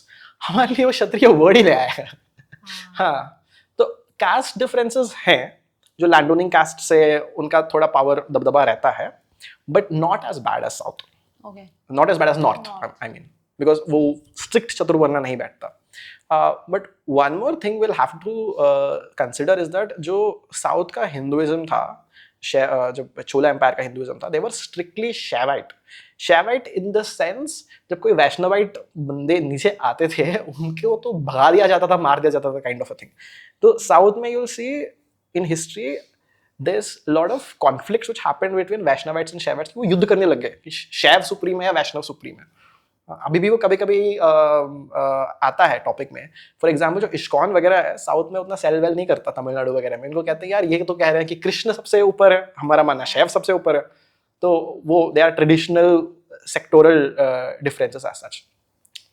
तो या in terms of practice as वो again not to point out problems, जो आप वेदों में देखोगे ना, ऋग्वेद से लेके एंड वेद तक जितने ज्योग्राफीज मेंशन किए हुए हैं, जितने जो 16 महाजनपद कहते हैं, जो फर्स्ट इंडियन किंगडम्स, ये सब नॉर्थ वाले ही है. आपको स्टार्ट होगा पंजाब से, और पंजाब से होते हुए यूपी से होते हुए बिहार बंगाल तक. हाँ, और जब साउथ में आओगे विंध्या माउंटेन्स करके है, जिसको नर्मदा नदी जहाँ से बहता है, it's somewhere around Madhya Pradesh. इसके नीचे जो है, इसको भारतवर्ष के अंदर माना ही नहीं जाता था इनके अकॉर्डिंग. तो साउथ का रिप्रेजेंटेशन ही नहीं है वेदों में. बहुत लेट में हिंदुइज्म पहुंचा था यहाँ पे. तो इसके लिए जो कास्ट स्ट्रक्चर वगैरह जो नॉर्थ में स्टार्ट हुए थे, वो उसी तरीके से पहुंच नहीं पाए. हाँ, that also shows again genetic differences. वो जो R1A1 जो आर्यन जीन बताया था, वो नॉर्थ इंडिया में काफी ज्यादा है कंपेयर टू साउथ. हाँ, साउथ में वो ज्यादा नहीं होता. There is that difference, language difference, religious practice difference, cultural differences. South the way Hindu temples are constructed is different, north में इट्स डिफरेंट. एंड साउथ में one key difference is that gotra system नहीं होता वहाँ पे. अच्छा, वहाँ गोत्र नहीं होता. वो अपने ही, जैसे for example I can marry my sisters daughter technically. I don't advise because genetic defects, but north में ये नहीं करोगे क्योंकि सेम गोत्र हो जाएगा. बट हमारे वहाँ पे गोत्र सिस्टम नहीं होता. तो inter marriage is high, but caste feelings are comparatively lower, but still there are a lot of caste problems. And in terms of Muslim tolerance, वो कैसे है? See, the thing is, if you look at it historically, North has been subject to Islamic invasions. हाँ, सबसे पहले मोहम्मद गाजनी आया था, Mahmood of गाजनी. वो north में ही आया था. मथुरा उसने जलाया, सोमनाथ उसने जलाया. मोहम्मद घोर आया था, तरेन में पृथ्वीराज को हराया, वो भी नॉर्थ में ही हुआ. फिर उसके बाद जो दिल्ली सल्तनत बना था, जितने खिलजी वगैरह थे, वो भी सब नॉर्थ में ही थे. और उसके बाद जो मुगल आए, वो भी नॉर्थ में ही रूल कर रहे थे, उनका कैपिटल वगैरह नॉर्थ में था. तो साउथ का वो इंटरेक्शन कम रहा है. Therefore, they strong feelings. Yeah. For them, इस्लाम का जो कांटेक्ट हुआ था, वो अरब के ट्रेडर से हुआ था, जो मर्चेंट्स थे, बिजनेस करने आए हुए थे. तो हमने कभी उनको ऐसे एज एनिमी उतना देखा नहीं. More on a level playing field. मतलब उनकी तरह ऑपरेशन नहीं था उस तरीके का. ऑपरेशन नहीं, not the same. Business trading. हाँ, बिजनेस ट्रेडिंग के बेसिस पे था. आए थे कंकर करने. हाँ. The key difference being in Telangana, जहाँ पे निज़ाम का रूल था. निज़ाम was basically मुगल के गवर्नर थे. उनको हैदराबाद पे बोला कि यहाँ पे हमने नया कॉन्कर किया है, आप यहाँ का संभाल लो. जैसे ही दिल्ली में तख्त थोड़ा वीक हुआ, तो उसने खुद इंडिपेंडेंस लेके he started his own thing. But he also realized कि there was not that sense of that कि मंदिर तोड़ना और that conversion करना was significantly lesser in South. हाँ. तो ये हिंदुत्व का हमने देखा कि कैसे सोशो जोग्राफिकल तरीके से ये आया. तो इसमें रिलीजन कब मर्ज हो गया? जैसे हम सावरकर का भी अभी आपने बताया कि for Savarkar also Hindutva was more of like identity sort of a thing. लेकिन ये कब रिलीजियस कब शेड ले गया? सी द थिंग इज, अभी प्रेजेंट गवर्नमेंट में आप जैसे फैशिज्म होता है, फैशिज्म का एक की फीचर होता है जब लोगों में इकोनॉमिक एंजाइटी बढ़ रही है, लोगों के पास जॉब्स नहीं है, महंगाई बढ़ रही है, लोग बहुत परेशान हैं, तो उनको आपको सोल्यूशन देना पड़ेगा. जब आपके पास सोल्यूशन नहीं होता ना, आप ये बोलते हो देखो ये मुल्ले हटा दो, सब कुछ ठीक हो जाएगा, ये हटा दो, वो हटा. हाँ, डिस्ट्रैक्शन. ये बाबा, ये जितने सारे हैं, they are being so famous. Distraction. तो अभी देखो ये जो बाबा होते हैं ना, इन बाबा के पास जाता कौन है? It's not people like us who are really educated. It's जो हैं लोअर मिडिल क्लास फैमिली से आ रहे हैं, जिंदगी में बहुत दुख दर्द है, परेशानियां हैं, जॉब स्टेबल नहीं है, इकोनॉमिक परिस्थिति बहुत कम है. They can't see a solution for their life. तो उनको लगता है काश ये बाबा मुझे कुछ रास्ता दिखा दें, कुछ है ना, मोह माया में ही मैं जी लूं. These are the kind of people who look for those solutions. Right. So these people go. So religion जो है for the ruling parties, ruling establishment, it's a nice tool कि लोगों को distract करके रखें. जब तक ये लोग ये religious भ्रम में खुश हैं, वो हमको तो सवाल नहीं करेंगे. Basically that's. So यहीं से हम इनका religion जो historical root भी यहीं से समझें. मतलब for what? For bringing religion into Hindutva. नहीं, हिंदुत्व was technically, जैसे for example ruling administration at present जो भी आपकी हमारी जो भी जो रूलिंग एडमिनिस्ट्रेशन है ये उन्हीं के द्वारा लाया गया है या उससे पहले भी इसके हिस्टोरिकल रिलीजन जो है, the way we understand, western understanding of religion is that you have Christianity का एक जो की फिगर होते हैं वो जीसस क्राइस्ट है, उनका एक बुक होता है बाइबल, तो उसके सराउंडिंग में रिलीजन बना हुआ। इस्लाम में भी की फिगर प्रॉफेट मोहम्मद होते हैं, फिर उनका कुरान होता है, इसके सराउंडिंग में रिलीजन बना है। हिंदुइज्म में ढूंढ के दिखाइए कोई की फिगर, कोई बोलता है विष्णु सबसे ऊपर, कोई बोलता है शैव सबसे ऊपर, कोई बोलता है शक्ति माता सबसे ऊपर। हाँ, एंड देन कौन सा ऐसा मेन रिलीजियस टेक्स्ट है? भगवद गीता को बहुत शैव लोग मानते नहीं है, बिकॉज उसमें कृष्ण को सबसे ऊपर दर्शाया गया है। उनके लिए जो Shiv Puran is best. So in the Hindu faith itself, lot of cultural sort of differences. And one more question, Sikh. अब सिख हिंदू में है, होते हैं या नहीं होते हैं? गुरु नानक के देखोगे, गुरु नानक को एक ब्राह्मण came to him with wearing a जनेऊ, and he's like, why are you wearing that? वो बताता है कि आप बर्थ के बेसिस पे सबसे ऊपर हो, तो he did not agree. And आप सिखिज्म में जब गुरु गोबिंद सिंह जो थे, उन्होंने बोला सारे सिख कास्ट सरनेम हटा दो, all males will take Singh, all women will take Kaur. इससे क्या होगा, कैस्ट का सरनेम हटा देंगे। खैर अभी के सिख तो वो खुद को जाट पता नहीं कुछ भी कह रहे हैं, तो उनमें भी हाँ आ गया, but original Sikhism was very against caste. Guru Nanak is very clear, and वो जब इनके अगेंस्ट हो गया, बहुत ब्राह्मण उनको मारने आ गए। तो ये डिफरेंसेस हुए। बुद्ध का भी तो सेम ही था। गौतम बुद्ध ने कह दिया कि ये जो वेद वगैरह है ये फालतू है, मत मानो। एंड ही सेड जो भगवान है ना, भगवान कोई होता नहीं है। Gautam Buddha is atheist. उनका कहना है ये संसार ही मोह माया है, जस्ट फोकस ऑन योरसेल्फ वाला थिंग। एंड उस टाइम में जो ब्राह्मण हिंदू वाला इकोसिस्टम था, उनको तो बहुत ही परसिक्यूट किया जाता था। तो ये सब रिलीजन जो है वो किस में आते हैं? So our Hinduism is a very ऐसा कॉम्प्लेक्स ये, तो उसमें इनको मार्जिन ज्यादा मिल जाता है प्ले अराउंड करने। हाँ। And one more thing, Hinduism का ऐसा है ना, it is not just religious, इसमें बहुत कल्चरल एस्पेक्ट भी आता है। जैसे वेजिटेरियनिज्म हो गया, वेज खाना है, वेज अच्छा होता है, वो हिंदुइज्म से ही समवट आता है। इधर योगा करना हो गया, आयुर्वेदा हो गया, ये सब इसी से आते हैं। तो एक हिंदुइज्म का वो एक बहुत ही कॉम्प्लेक्स जो वे ऑफ लाइफ कहते हैं ना, वो एकदम इकोसिस्टम, एक पैकेज आ जाता है। तो सावरकर ने बोला मेरे को सुपरस्टिशन नहीं चाहिए, बट पैकेज का सारा कुछ मेरे को चाहिए। Now the thing is they have adopted the package with the superstition. हाँ, तो पैकेज जो है वो है। तो Hinduism is understood as a package, whereas जो क्रिश्चियनिटी है वो इज नॉट दैट मच। भाई इंडिया में कोई क्रिश्चियन जी रहा है, यू विल आल्सो फाइंड कि वो होम्योपैथी यूज कर रहे हैं, आयुर्वेदा यूज कर रहे हैं, योगा भी कभी कभी कर रहे हैं। राइट। तो अब वो जो ये पैकेज जो है वो इस्लाम में भी आ गया है। जो इंडियन मुस्लिम प्रैक्टिस है, जैसे ये सूफी पीर वगैरह होते हैं, वो जाके ताबीज देते हैं, लोग पहन लेते हैं, ये कई और कंट्रीज में नहीं होता, इंडिया में होता है। अच्छा, ये इंडियन मुस्लिम्स कर रहे हैं, या सो दीस आर थिंग्स। जैसे for example, best example Shirdi Sai Baba, he is very clearly Muslim fakir, very clearly Muslim फकीर। उन्होंने वो सूफीस में ही लोगों को ट्रीट किया था, वो किया था। हमको उतने अच्छे लगे, हमने भगवान बना दिया, उनको मंदिर बना दिया। तो एमैलगमेशन हुआ है, बहुत हद तक हुआ है। तो वो जो हिंदू पैकेज है वो इसको अफेक्ट किया है, उनके कुछ हमको अफेक्ट किए हैं। तो India is like that. But जब आप कहोगे कि ये एक ही चीज है, एक ही तरीके में होना है, तब दिक्कत। Yeah. And what are these subtle signs of fascism that you can see around in our country also? And they say like these days, so it's basically it's evident everywhere in the world also. First thing, if you look at Donald Trump in the US, उसने बोला कि ये जो immigrants हैं, ये आके तुम्हारा job खा रहे हैं, इनके वजह से अनएम्प्लॉयमेंट है, इनके वजह से इन्फ्लेशन है। And when he came to power, he is not only deporting Mexican वाले लोग, इंडियंस को भी डिपोर्ट कर रहा है। बहुत इंडियंस खुशी खुशी में ट्रम्प को वोट दिया था कि ट्रम्प तो मोदी का ही दोस्त है, आपको बचा लेगा। कुछ नहीं बचाया उसने। वहां के जो लोग वीसा लेके भी प्रॉपर्ली, उनका भी वो भी डरे हुए हैं कि कभी इनका वीसा हट जाएगा। तो जब चीजें थोड़ी खराब होते हैं, वो माइनॉरिटी को ब्लेम करते हैं।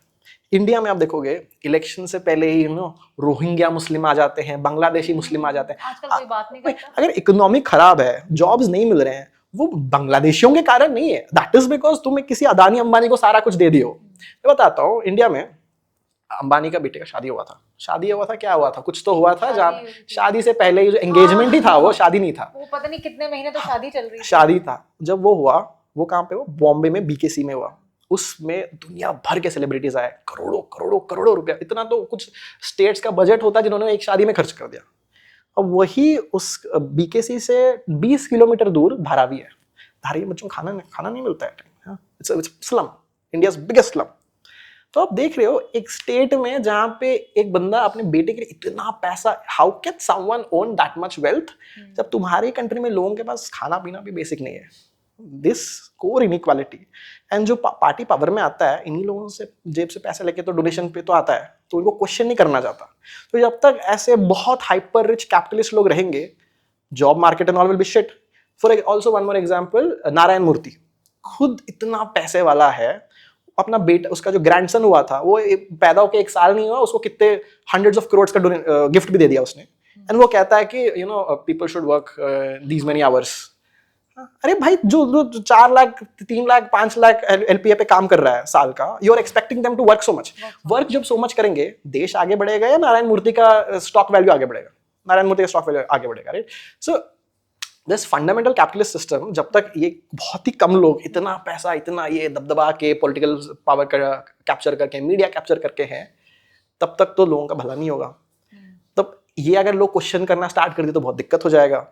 अब ये सबसे लोगों को दूर बचाने के लिए दिल से ओ ये तो रोहिंग्या मुस्लिम है, बांग्लादेशी है, मुल्लों ने ये कर दिया, इसने ये कर दिया, ये कर दिया, वो कर दिया, डिस्ट्रैक्शन। अब एक बांग्लादेशी एक्स्ट्रा हो ना हो, उससे अंबानी का पैसे तो फर्क नहीं पड़ रहा है ना। Exactly. तो जब तक इतना वेल्थ टॉप 0.1% के हाथों में है, सफरिंग तो होगा। बट ये से दूर हमको डिस्ट्रैक्ट करने के लिए वो बांग्लादेशी को दिखा देते हैं, इसको दिखा देते हैं, मुल्ले दिखा देते हैं, मंदिर बना देते हैं। हाँ, दैट इज द थिंग। जब तक ये इनइक्वालिटी को हम थोड़ा एड्रेस नहीं करेंगे, आई डोंट थिंक हमारा जो यूथ है उनको प्रॉपर्ली जॉब मिल पाएगा या गवर्नमेंट फैसिलिटीज बढ़ पाएंगे। Because again, who owns the wealth? गिने चुने 30 फैमिलीज होंगे जिनके पास सारा कुछ का पावर है। Right. तो अभी फिलहाल इस कॉन्टेक्स्ट में, कंटेम्प्रेरी कॉन्टेक्स्ट में हम फैशिज्म और कहाँ देख रहे हैं? एक तो हम यहाँ पे देख ही रहे हैं, और रिलीजन के हिसाब से, और किस तरीके से व्हाई कांट पीपल अंडरस्टैंड, मतलब उनको इतना ज़्यादा क्या नशा है रिलीजन का कि they don't even want their jobs. मतलब if you debate with someone, if you talk to someone कि you ask the right question, you ask for your job and they are happy. What about entrepreneurship? Like these days that is being promoted like anything, है ना, कि make in India तो अभी जितना भी dilute हो गया बट लोगों को लग रहा है कि हमारे पास मतलब हमारे पास बहुत सारे एवेन्यूज खुल रहे हैं। तो इंडियंस के लिए बहुत सारे avenues to make money open up हो रहे हैं, या कैसे? तो जो कैपिटलिज्म जो है वो एक भ्रम है। भ्रम हमें क्या दिखाता है कि देखो ये 100 लोग हैं, उनमें से पिक 1 एग्जाम्पल जो 0.1% होगा, जो रेयर केस होगा, एक्सेप्शन होगा कि हाँ इसने बहुत ही कम पैसे में स्टार्टअप खोल दिया, इसका बहुत सक्सेस हो गया, आप भी सक्सेस हो सकते हो। बट आप स्टैटिस्टिकली देखोगे कितने स्टार्टअप सक्सीड होते हैं? 90% स्टार्टअप्स 1 साल में फेल। हाँ, बट देन दैट 1% जो सक्सेस स्टोरी है, यही स्टोरी दिखा के इन सबको बोला जाता है देखो सिस्टम खराब नहीं है, आप खराब हो। अभी जितना हसल कल्चर आ रहा है ना, मेहनत करो, ये करो, वो करो। यार अगर सिस्टम टूटा हुआ है, 2-3 फैमिलीज के हाथ में इतना सब कुछ पैसा है, जितना भी हसल कर लेंगे लोग, the system is not going to change. Obviously 1-2% individuals होंगे जो सिस्टम से बाहर निकाल के भले वो भी शार्क टैंक में चले जाएंगे, पैसे कमा लेंगे। बट जो रेशियोज है ना, जितने जो 80% आबादी जो बहुत ही कम पैसे में जीती है, वो तो रहेंगे ही रहेंगे।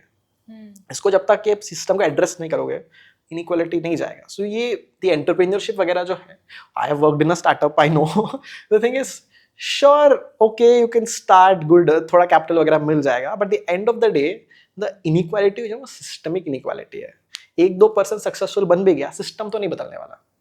सिस्टम को जब तक आप क्वेश्चन नहीं करोगे, सिस्टम को कैसे क्वेश्चन करोगे? दिस होल इकोनॉमिक सिस्टम जहाँ पे फॉर एग्जाम्पल, और एक ये भ्रम है कि ये मेरिटोक्रेसी है, जो मेहनत करेगा वो ऊपर जाएगा। अब अंबानी का जो बेटा है, अंबानी के मरने के बाद तो वही जाएगा, वो कौन सा मेरिट से कमा लिया उसने? अब मैं अंबानी का बेटा हो तो मैं भी इतना रिच हो जाता। नारायण मूर्ति का जो बेटा है वो भी तो उन्हीं के इन्फोसिस में इतना बड़ा पोस्ट में है, उसने कौन सा मेरिट से कर लिया? तो मेरिट वेरिट जब हम जैसे छोटे लोगों के लिए होता है कि भाई मेहनत कर लो, कुछ ज्यादा पैकेज कमा लोगे। आपका पैकेज 10 लाख से 20 LPA पर एनम हो भी जाता है ना। अगर कंपनी आपको 20 LPA दे रहा है तो आपसे लेबर 30 LPA का लेगा वो। हाँ, तो जब तक एम्प्लॉय रहोगे तो फंसे रहोगे। एंड इंडिया में क्या, लेबर राइट्स भी नहीं है।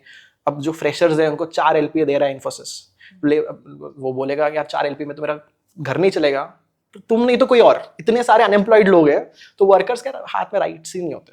तो this workers rights is something doctor Ambedkar argued Periyar argued, Karl Marx argued, ये बहुत ही कोर है पॉलिटिकल फिलोसफी का, बट आजकल तो कोई बात ही नहीं करता इस पे, बिकॉज आजकल सारे पॉलिटिकल पार्टीज का डोनर सेम ही है हाँ ना। जब तक ये डोनर्स इतने पैसे लगा के सारे पॉलिटिकल पार्टीज को कंट्रोल कर रहे हैं, मीडिया को कंट्रोल कर रहे हैं, तो क्या कुछ नहीं बदलने वाला, yeah. It's all money. So atheism के बारे में बात करेंगे, जैसे आपने बोला सावरकर एथिस्ट थे और भगत सिंह भी एथिस्ट थे, तो दोनों के सोच में मतलब एक तरीके से तो वो कहीं ना कहीं कन्वर्ज कर ही रहे थे वहाँ पे। सावरकर के जो एथिज्म था वो थोड़े पढ़े लिखे थे, थोड़े he went to the UK, he learnt and all, he saw this religion with superstition, कि यार क्या क्या बिलीव कर रहे हो, हाँ भगवानों पे मान रहे हो, बोल रहे हो कोई ऊपर कोई है तुमको मदद कर देगा, ये सब ही इज लाइक यार ये सब इज नॉट सोफिस्टिकेटेड, हम तो पढ़े लिखे लोग हैं, ये सब क्या बिलीव करेंगे। That was Savarkar. No Bhagat Singh is the exact thing which I told you, he is a Marxist. No Bhagat Singh के लिए रिलीजन इज अ टूल जिससे जो वर्किंग क्लास लोग होते हैं उनको अदानी और अंबानी से दूर डिफ्लेक्ट किया जाता है, उनको डिस्ट्रैक्ट किया जाता है। क्योंकि जब तक बंदा रिलीजन में मान रहा है, ये बाबाओं के पास जा रहा है, उस पर मान रहा है, एक तो वो मान लेगा कि मैं जहाँ पे हूँ वो मेरा कर्म के कारण है, मेरा अगर मेरे साथ लाइफ में कुछ बुरा हुआ तो मेरे कर्म के कारण हुआ, मेरे साथ कुछ लाइफ में अच्छा हो तो मेरे कर्म के कारण हुआ, ये जन्म का कर्म या पुराने जन्म का कर्म जो भी करो, वो सिस्टम को क्वेश्चन ही नहीं करेगा, खुद को ही ब्लेम करते रहेगा। जब तक वो बंदा इस रिलीजन के नशे में है वो सिस्टम को क्वेश्चन नहीं कर पाएगा। जब वो रिलीजन की ये इससे निकलेगा, ये जो भ्रम है, Karl Marx used the word religion is the opium of the masses. Opium in the sense ये नहीं कि नशा है, ओपियम इन द सेंस जब कोई दर्द होता है ना, थोड़ा दवा लगाते हो कि वो दर्द कम हो, तो ये कैपिटलिज्म जो वर्किंग क्लास लोगों का इतना दर्द है, ये दे यूज रिलीजन एज अ दवा कि भाई थोड़ा दर्द कम हो हमें। पर जब तक आप उसको लगा रहे हो ना, आपको दर्द, जब तक दर्द महसूस नहीं होगा आप चेंज नहीं करोगे। Bhagat Singh was a communist, it is like जब तक ये रिलीजन हटेगा, लोग सोचेंगे कि क्यों हमारा जो हालत है इन कैपिटलिस्ट लोगों के कारण है, तब they rise up and then they try to change the system. जब इसे रिलीजन हो गया या कुछ और हो गया या स्पोर्ट्स या क्रिकेट, ये सब जो है distraction he end of the day. The communist जो मार्क्सिस्ट स्कूल ऑफ थॉट है, जो जिसमें भगत सिंह मानते थे, दे वर वेरी क्लियर कि जब तक ये सब छोटे मोटे डिस्ट्रैक्शन रहेंगे ना, मुद्दों पे तो हमारा ध्यान ही नहीं जाएगा। That was his kind of atheism versus Savarkar's atheism, different. So India विश्व गुरु बनने जा रहा है, यू बिलीव इन दिस? होने वाला है, क्या है, इसको कैसे समझें? The thing is, how far we are? when people talk about, or Modi talks about Vishwaguru, he talks about it in India only. बाहर उनको पता है क्या बोले। अरे is there any one thing in which we are better than China? हमेशा हम क्या करते हैं, पाकिस्तान से कंपेयर करते हैं, बांग्लादेश से कंपेयर करते हैं, खुश हो जाते हैं, अरे अरे उनसे तो बेटर है, वो तो फेल्ड स्टेट्स है, उनसे क्या कंपेयर करना। चाइना से कंपेयर करो, एक भी चीज, education no, infrastructure no, employment no, economic growth no, एक ऐसा एक भी चीज है जिसमें हम चाइना से बेटर है, एक भी चीज। किस बात है, चाइना से ही कंपीट नहीं कर पाए, विश्वगुरु बनने चले। हाँ ये सब कहने वाली बात है। हिंदू खतरे में है, अखंड भारत भी कैसे बनोगे? पाकिस्तान के पास न्यूक्लियर वेपन है, आप एक ये करोगे, वो एक न्यूक्लियर वेपन डाला मुंबई पे, मुंबई एक दिन में हिरोशिमा हो जाएगा। कैसे? प्रैक्टिकल चीज नहीं है ना। तो ये सब इलेक्शन से पहले एक बड़ा सा ये दिखाने के लिए हम ये कर देंगे, वो कर देंगे। And how serious do you think जो लोग ये सुन रहे हैं, वो मतलब ठीक है, हमारे लीडर्स को तो पता है कि वो तो ये इसको प्ले अराउंड कर रहे हैं, उनको पता है कि बाहर नहीं बोलना, कहाँ बोलना है, वो तो मतलब they are using it to their own benefit. How serious do you think the takers are, जो ये सुन रहे हैं, वो सीरियसली लेके चल रहे हैं? क्योंकि वो तो लड़ भिड़ रहे हैं आपस में, सबको वो ही हैं जो सबको थ्रेट देते फिर रहे हैं, है ना, और सब में बिलीव करे कि नहीं नहीं whatever he is saying is right. How serious they are? जो यंग पीपल होते हैं, they want to have a vision. हाँ, उनको कोई बोलेगा नहीं नहीं चेंज चीजें बहुत स्लो में होंगी, धीरे धीरे होंगी, उनको वो नहीं पसंद। उनको जो होगा कोई बड़ा सा ना सपने अपने दिखा देगा, ये मैं दुनिया बदल दूंगा, ये कर दूंगा, वो कर दूंगा, वही लोगों को वो आकर्षित करते हैं कि यार ये कितना सही है।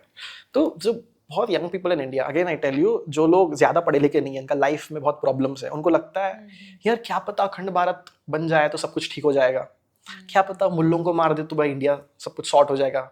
उनको नहीं पता कि it's not because of your Muslims in your neighbourhood, may be it is because of certain Adanis और अंबानीज और समथिंग, राइट? तो distraction, but then people actually believe this is a solution because life is so bad for them. Only जो बंदा इतना उनका life में struggle है, वो बहुत ही ये है, वही ये सब चीजें बिलीव कर सकता है। हम जैसे लोग we don't really buy that, right? Yeah. Right. So how balanced do you think is our representation of caste in media and politics these days? In politics it's very simple. जैसे education में reservation होता है, politics में भी कुछ constituencies है जहाँ पे it is seat is reserve for SC candidate और एसटी कैंडिडेट. दिक्कत ये आती है कि जो कैंडिडेट होते हैं वो कोई बड़े पार्टी से ही होते हैं, बीजेपी के हो गए या कांग्रेस के हो गए.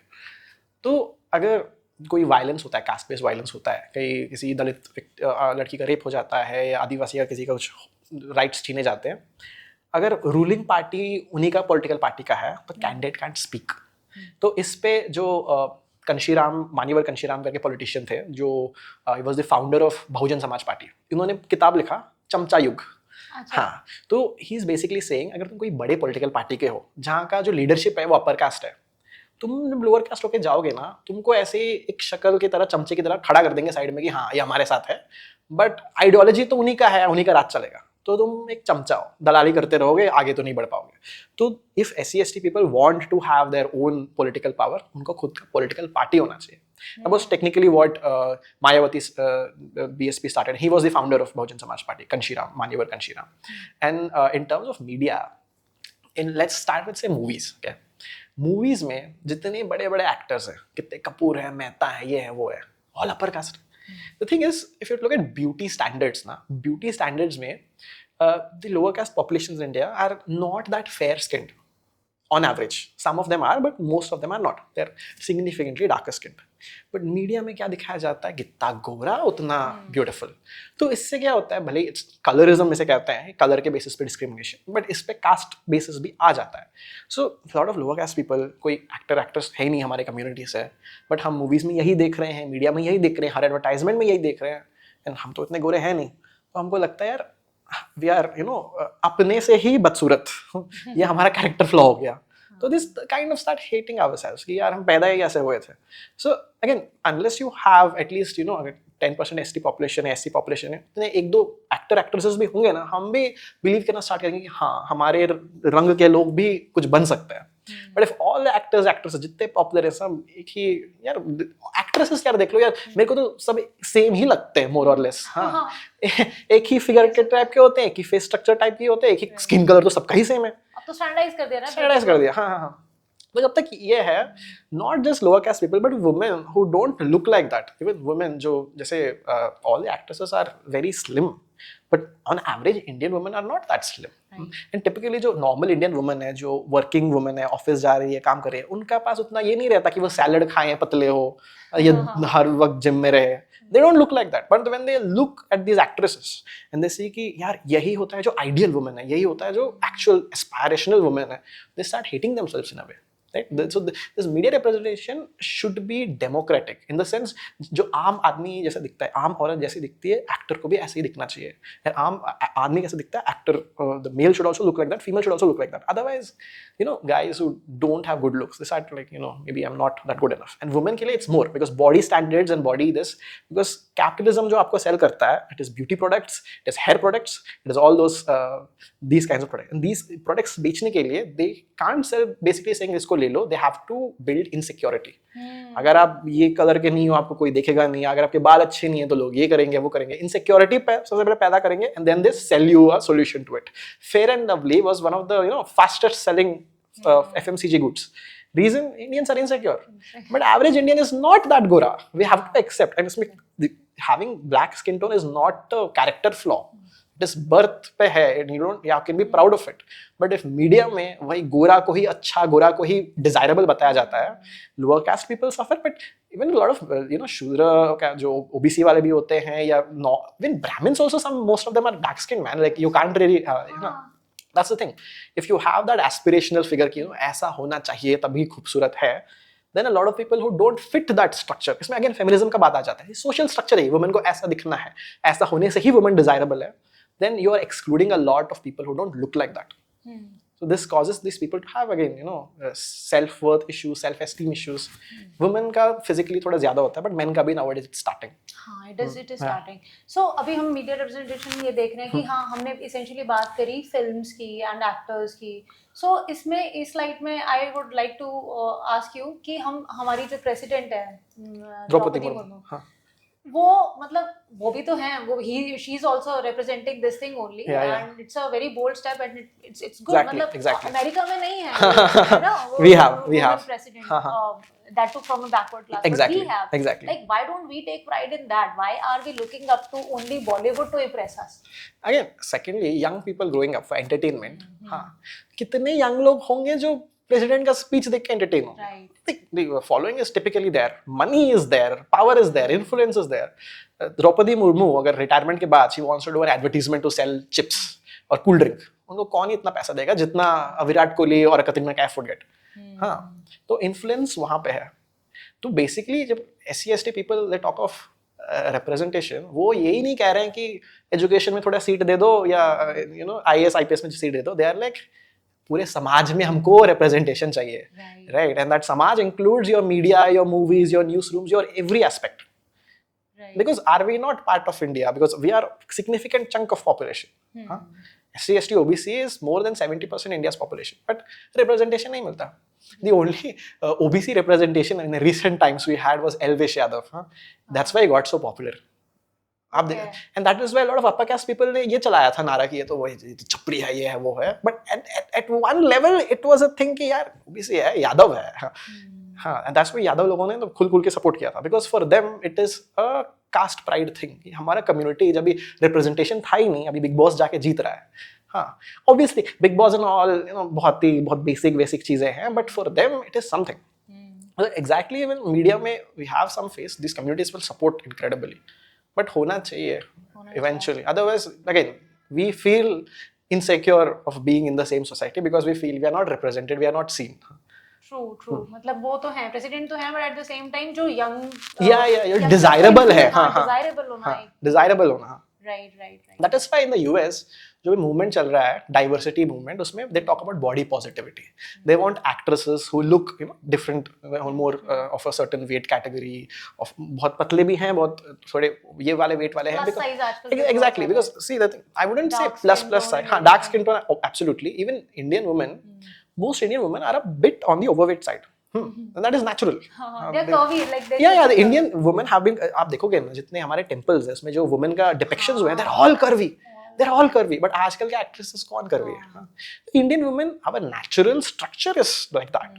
But representation जब वो नहीं होता है, what do you see? Lot of young women, they dieting के नाम पे वो starvation कर रहे हैं. But उनका biological natural look is not that. But they're trying to force themselves to look a certain way, right?